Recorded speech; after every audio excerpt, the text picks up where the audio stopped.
Hey, what's up guys, OSG here with a follow-up to a video of the C64 games that Zzap scored unbelievably low. In this video we're going to look at the flip side of that, and probably the ones that we remember the most. I'm sure that we can all remember buying a game on the strength of a review when we were younger, but every now and again we were, well, there's no easy way to say this, lied to, resulting in us expecting a great game but then getting a mediocre one at best. I've trawled through loads of high score games in Zzap, most of which are great I'd like to add, and I found 10 games that were way overrated in Zzap 64. I've stuck the scores over 90% as they are the ones that really got us to go out and buy the games, and then I've put them in order of how far apart I would say they are from the actual score they deserved. So without more delay, let's take a look at the 10 most overrated Commodore 64 games by Zzap 64.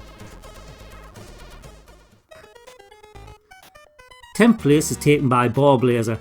This is a weird one because make no mistake, Ball Blazer is a good game, but the reason it's on this list is that no way is it a 98% game that it got scored in issue 9 of Zzap. The game is a super smooth futuristic sports game that does indeed have great graphics, but there are some things from the review that totally overinflated this final score. Hookability 98%, instant high speed action.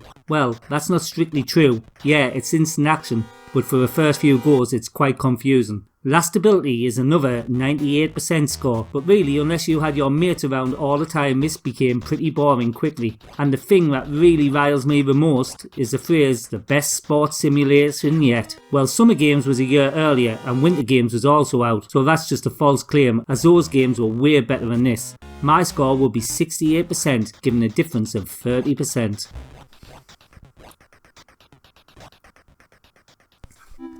In 9th place we have Forgotten Worlds. This game was reviewed in June 1989 in issue 50 of Zzap, and it was such a big game it got a 3-page review. The thing is, with this review I actually agree with the 95% for graphics, but the overall score of 93% is way too high. The thing that really boils my piss about this review is the hookability score was 97 and had the line looks good and easy to control and you've just got to get to the next bit. I mean yeah, as I've said the graphics are great, but control wise it's a mess. Remember the arcade had a dial rotation and they have tried to incorporate this into a C64 version which just leaves you spinning all over the place and moons the whole game.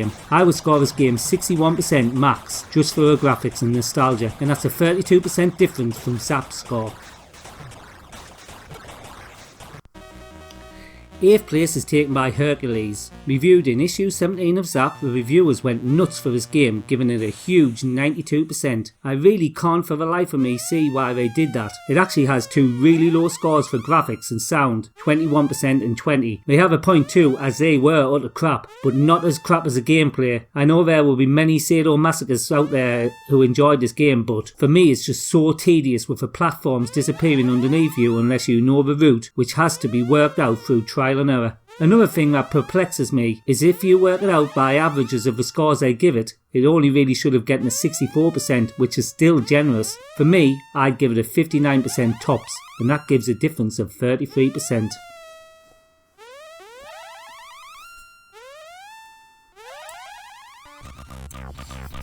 Renegade III, the final chapter, is in 7th position, so this was the third in the Renegade series, and it was reviewed in issue 49. So Renegade was the granddaddy of all arcade scrolling beat-em-ups, and the C64 version wasn't too bad either, but then we got Target Renegade, which although not as good as the Spectrum version was still great and holds a lot of nostalgia. But then we got this, and this is one game on the list that I bought after reading the review in Zzap and was totally let down. Yeah, it looks nice, but other than that for me it's a complete dog, and the review gave it 90%, with the tagline, another class beat 'em up for motion that will give you a laugh along the way. Well, I tell you something, I wasn't laughing after spending my money on this. I'd give this game a mediocre 57%, making a difference of 33%.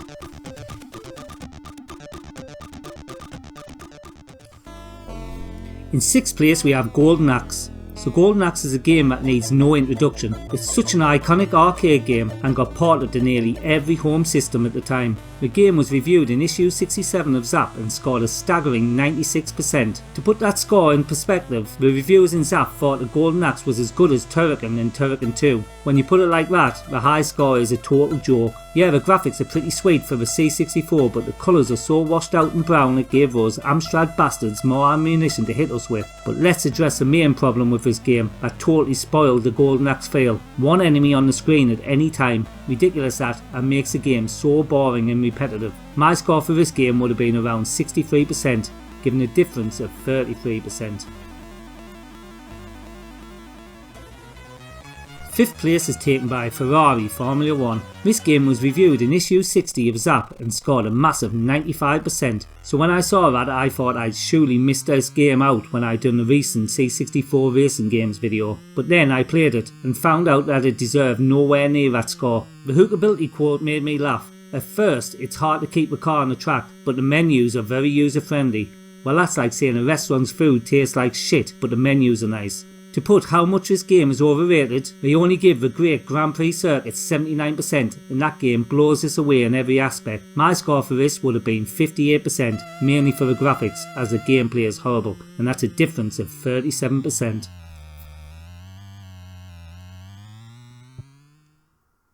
In fourth place we have Liverpool. This is another game that I have played recently when doing the C64 football games video. It was reviewed in issue 100 of Zzap and scored an unbelievably high 93%. I mean, I could have let them get away with 60% tops, but 93%? For what? It finished in 17th position on the C64 video I did, as it's just bland and boring. And the thing that really pisses me off in this review is that Chris says there's no lies in this mag, then goes on to say that if you're a football fan you won't find any better than this. Remember, this game was 5 years after Micro Pro Soccer, so that claim is just utter bullshit. But remember guys, this is a bloke that slated Emlyn Hughes and only gave it 46%, for which he should have been banned from reviewing anything after that. I give Liverpool 55% for speed, but really it's not good, and that's a difference of 38%.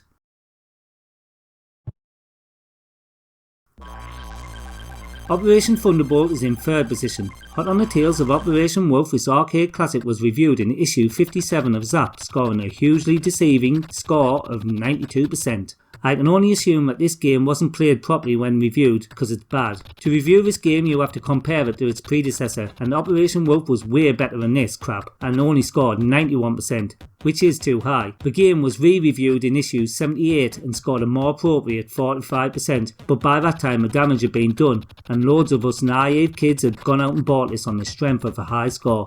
Shame on you, Zzap.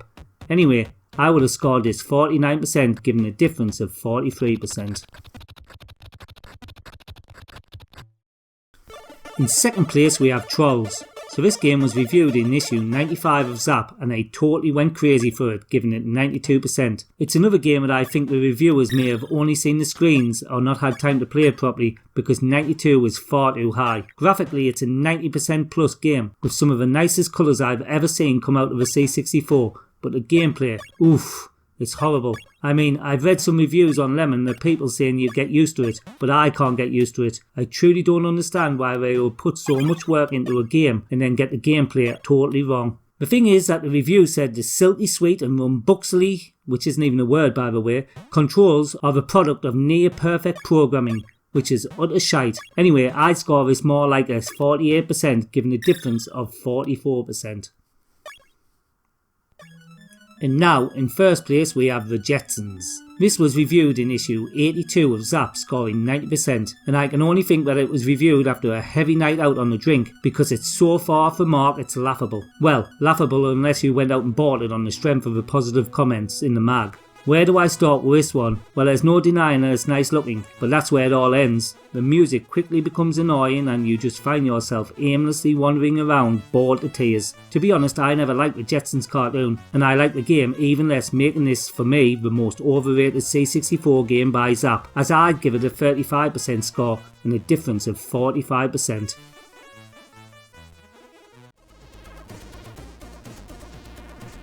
Okay, that's it for this video. When I first started this I thought it would contain a lot of Thalamus games as that was connected to the magazine, but none made it in due to the dross that we've seen.